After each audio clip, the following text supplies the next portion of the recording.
ഈ സമസ്ത കേരള ജമിയത്തുൽ ഉലമ. ആ നിൽക്ക് ആ സ്വഭാവമുള്ളവർ വളർത്തിയെടുക്കുന്ന സംഘടനയാണ് സമസ്ത കേരള ജമിയത്തുൽ ഉലമ. അപ്പൊ അത് ഇവിടെ 100 വർഷത്തെ 100 വർഷം കഴിഞ്ഞു. ആ 100-ാം വർഷം കഴിഞ്ഞ് വരാൻ പോകുന്നത് 2026 നമുക്ക് അറിയാം.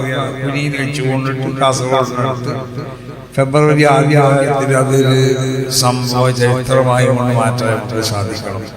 അപ്പൊ ആ നാട് നമ്മൾ അതിനു വേണ്ടിയുള്ള ശ്രമങ്ങളും പ്രവർത്തനങ്ങളും ഒക്കെ നമ്മളിൽ നിന്നുണ്ടാവണം. പിന്നെ ഒരു സംഘടന വളർന്ന് വലുതാവുമ്പോൾ പലപ്പോഴും അതിനോട് അസൂയുള്ളവരും ദേഷ്യമുള്ളവരൊക്കെ ഉണ്ടാവും.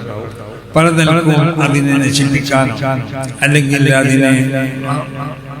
അതിനെ ജനങ്ങളുടെ തരം താഴ്ത്താനൊക്കെ ശ്രമിച്ചെന്ന് വരും. അത് സ്വാഭാവികമാണ്. അപ്പൊ അതൊക്കെ തള്ളപ്പെടേണ്ടതായ ചില അപശബ്ദങ്ങളാണ്.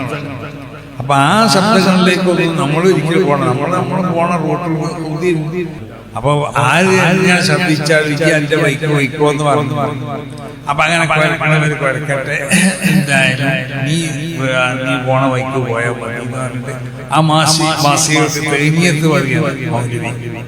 അപ്പൊ എന്നതുപോലെ നമുക്ക് പല അപശബ്ദങ്ങളും പല ഭാഗത്തും ഇങ്ങനെ ശബ്ദിച്ചുകൊണ്ടേ ആ ശബ്ദങ്ങൾക്കൊന്നും ഒരു വിലയില്ല. സമസ്ത കേരള ജമിയത്തുൽ ഉലമ അവിടെ അതിൽ നിന്നും അത് നീങ്ങിക്കൊണ്ടിരിക്കുന്നത് അത് യഥാർത്ഥ അതിന്റെ മഹാന്മാരാവുന്ന മശായിഖന്മാര് എങ്ങനെയൊക്കെയാണോ അതിനെ ഇവിടെ അവർ നേതൃത്വം നൽകി കൊണ്ടുപോയിട്ടുള്ളത് ആ രൂപത്തിൽ കൂടി തന്നെ ഇനി യാതൊരു നിൽക്കുള്ള വ്യത്യാസവും ഉണ്ടായിട്ടില്ല.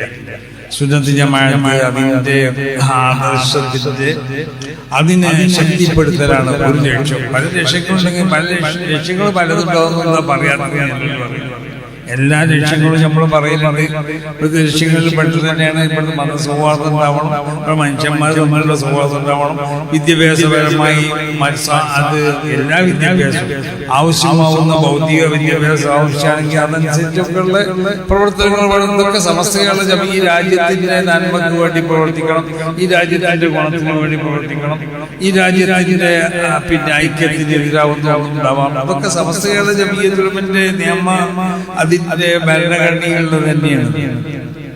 അപ്പൊ അതിന് ഏറ്റവും പ്രധാനപ്പെട്ട ഒന്ന് ആശയം ഉണ്ടായിരുന്നില്ലേ, ഇവിടെ മക്കളൊക്കെ ഒരു മോമിനായി നിൽക്കണമല്ലോ, അതാണ് ആദർശം. അപ്പൊ ആദർശം ഒരു പ്രധാനപ്പെട്ട ഒരു സംഗതി തന്നെയാണ്. അപ്പൊ ആദർശത്തിന് ഇവിടെ വലിയ ആദർശത്തിന് വേണ്ടി ഒരുപാട് ക്യാമ്പുകൾ, ഒരുപാട് അതിന്റെ സമ്മേളനങ്ങളൊക്കെ നമ്മൾ നടത്തി.